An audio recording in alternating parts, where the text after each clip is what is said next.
Assalamualaikum warahmatullahi wabarakatuh. Selamat pagi anak-anak ibu semuanya. Hari ini kita akan memulai mata pelajaran pendidikan agama Islam. Kemarin sudah disampaikan bahwasanya hari ini kita akan memulai materi baru yaitu tentang ihsan. Ibu mau tanya di sini, apa sih ihsan itu? Bukan nama orang ya.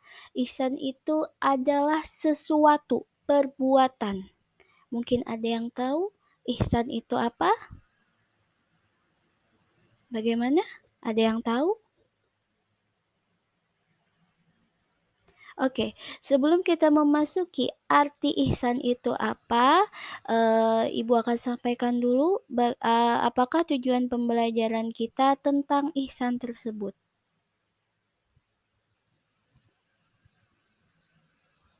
Baik, tujuan pembelajaran kita hari ini yaitu menjadikan anak mempunyai rasa kasih sayang dengan perilaku ihsan berupa pemberian sedekah. Nah, di sini udah mulai ada apa arti ihsan, bagaimana ihsan itu diterapkan di dalam kehidupan. Nah, ihsan itu apa? Ihsan itu adalah perbuatan baik kita untuk mendapatkan ridho Allah Subhanahu wa Ta'ala.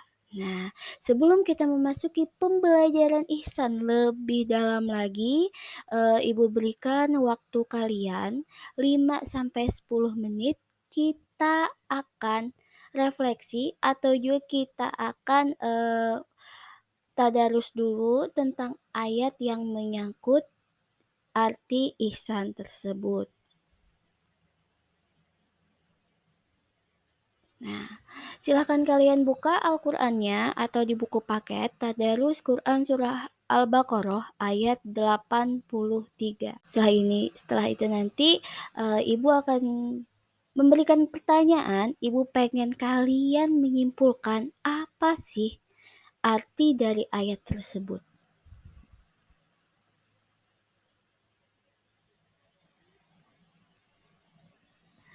Oke, waktu sudah habis. Ibu bacakan dulu. A'udzu billahi minasyaitonir rajim. Bismillahirrahmanirrahim. Wa idh akhadna mitsaqa bani Israila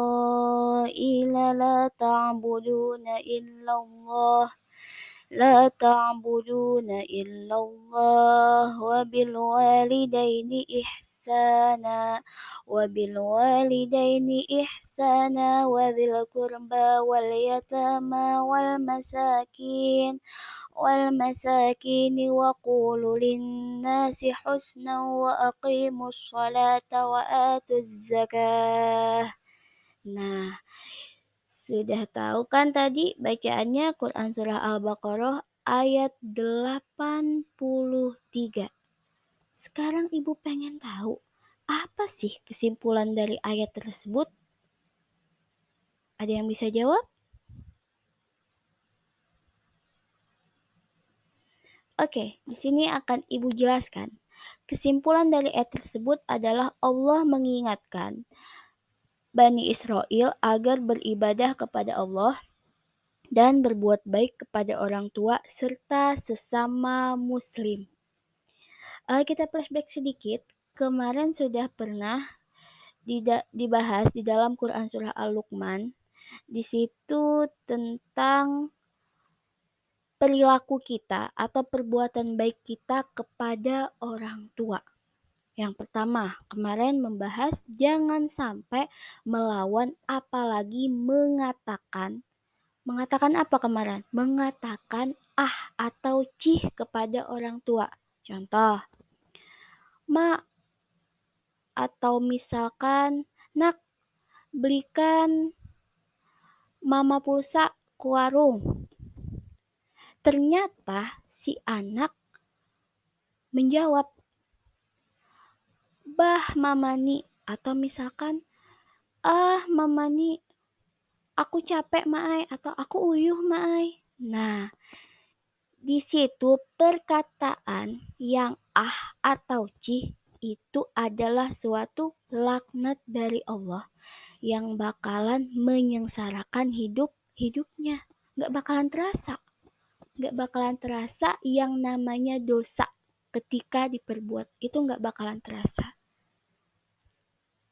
Itu penjelasan waktu perbuatan baik kita terhadap orang tua. Tapi di sini kita akan membahas tentang ihsan. Kemarin dibahas tentang orang tua, hari ini akan dibahas tentang Islam, yaitu perilaku baik kita terhadap seorang muslim. Bagaimana sih perilaku yang baik itu? Apakah selalu minta maaf? Tidak. Perilaku yang baik itu bermacam-macam. Contoh, kalian pinjam pulpen nih. Setelah kalian pinjam pulpen, kalian kembalikan dan bilang terima kasih. Itu sudah perilaku baik. Nah, terus lagi misalkan di jalan ketemu sama orang tua yang ingin nyebrang. Kalian turun nih dari motor, membantu orang tua tersebut nyebrang. Itu apa? Itu adalah perilaku ihsan. Nah, begitu penjelasan apa dari ayat 83 tadi tentang ihsan. Kita lanjutkan penjelasan yang berikutnya.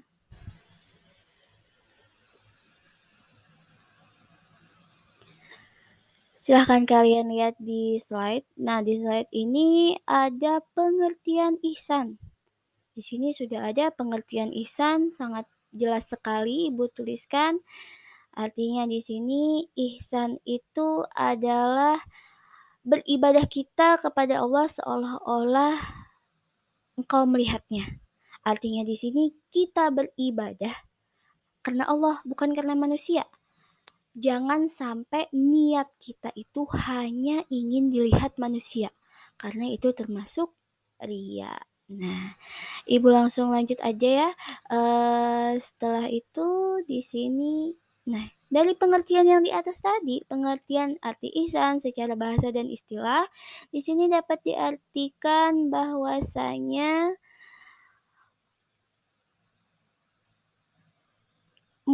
muraqabatullah yang meliputi merasa selalu dalam pengawasan Allah dan sikap ihsan sebagai hamba Allah. Nah, jadi di sini saling berhubungan ya, saling berhubungan antara sifat dia takut dengan Allah dan ihsan. Ihsan itu saling berhubungan dengan yang namanya ketakutan kepada Allah. Dia beribadah hanya karena Allah dan dia takut dilihat orang lain. Itulah arti ihsan. Artinya dia benar-benar ikhlas hanya karena Allah untuk mendapatkan pahala. Kita lanjutkan. Nah, di sini juga ada penjelasan bahwasanya seorang hamba Allah yang ihsan merasa selalu berada dalam pengawasan Allah. Nah, ya tadi, selalu diawasi Allah. Apapun itu, dia merasa selalu diawasin Allah. Diawasin Allah sampai-sampai dia masuk ke dalam WC pun, dia merasa diawasin Allah.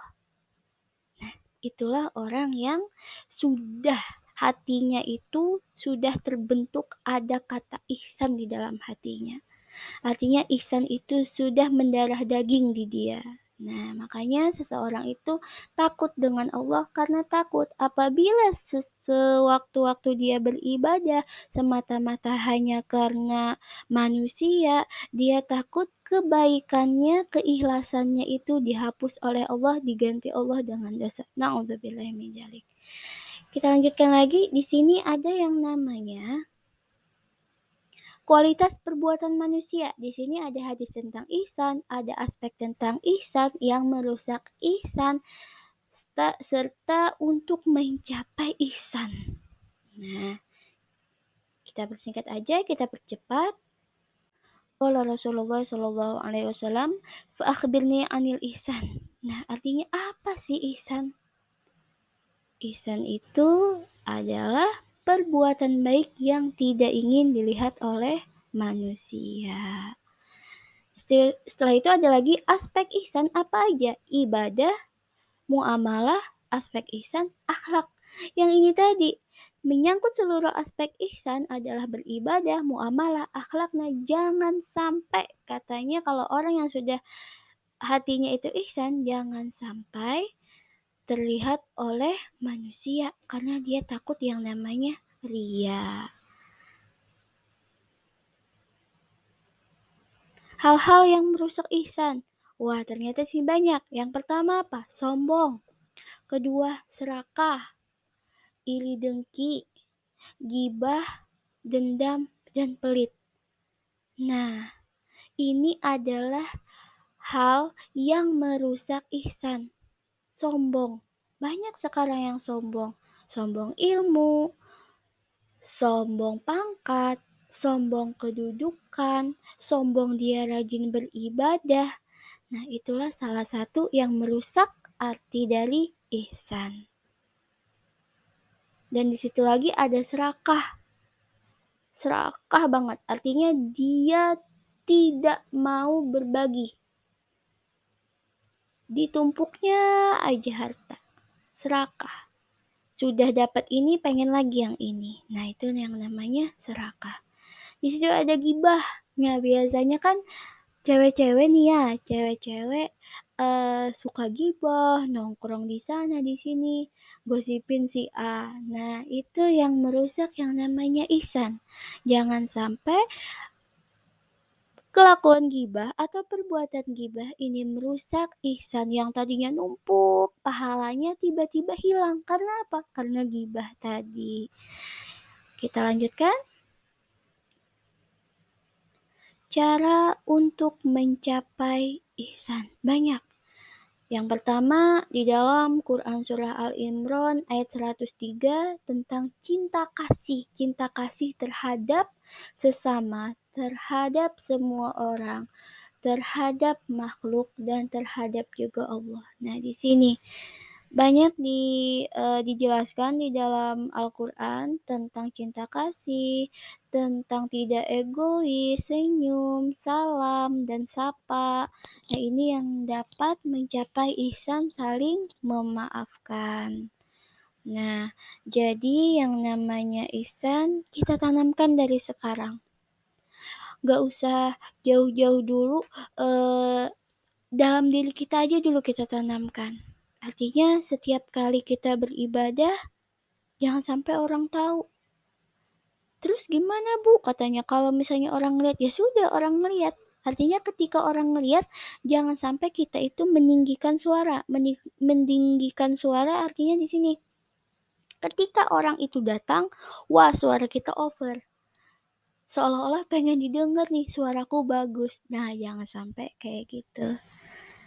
Jadi, ihsan itu mulailah dari diri kita sendiri. Kalau kita mau diri kita baik, kalau kita mau diri kita itu mendapatkan pahala yang luar biasa dari Allah, tanamkanlah yang namanya ihsan. Nah, jadi ihsan itu kalau kita yang tidak memulai dari diri sendiri, tidak akan pernah ada yang namanya ihsan. Di sini akan Ibu bacakan Quran Surah Al-Imran ayat 103 yang membahas tentang cinta kasih. A'udzu billahi minasyaitonir rajim. Bismillahirrahmanirrahim. Wa'tasimu bihablillahi jami'an wa la tafarraqu. Wa dzkuru ni'matallahi 'alaikum idz kuntum a'da'an fa'alafa baina qulubikum fa asbahtum bi ni'matihi ihwana. وكنتم على شفا حفرة من النار فأنقذكم منها كذلك يبين الله لكم آياته لعلكم تهتدون. Sadaqallahul Azim, yang artinya dan berpegang teguhlah kamu semuanya pada tali. Tali itu apa? Agama Allah. Dan janganlah kamu bercerai-berai. Dan ingatlah nikmat Allah kepadamu ketika kamu dahulu atau ketika kamu dahulu itu artinya masa jahiliyah.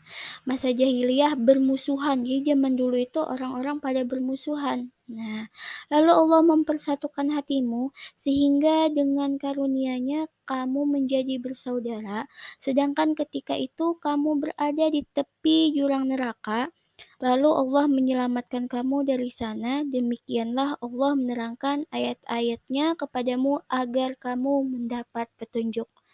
Nah, jadi maksud ayat ini artinya jangan sampai kita bercerai-berai. Artinya bercerai-berai, marah-marahan sama teman, atau misalnya lagi sama orang tua marah, tiba-tiba gak negur sama teman atau orang tua. Nah, kata Allah di sini jangan sampai kalian bercerai-berai.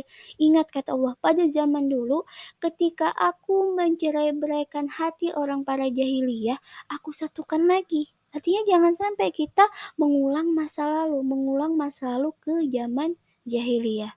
Nauzubillah min dzalik. Bagaimana penjelasan tadi? Apakah bisa dimengerti? Di sini Ibu akan buka sesi tanya jawab untuk kalian. Apa yang menurut kalian yang tidak mengerti dengan arti ihsan tersebut? Bertanya jika ingin bertanya.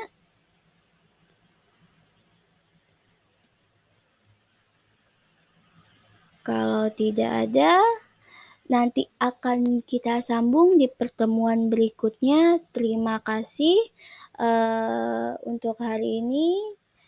Itulah tadi penjelasan tentang ihsan. Intinya, apabila kita tidak memulai di dalam diri kita, yang namanya ihsan itu tidak bakalan ada.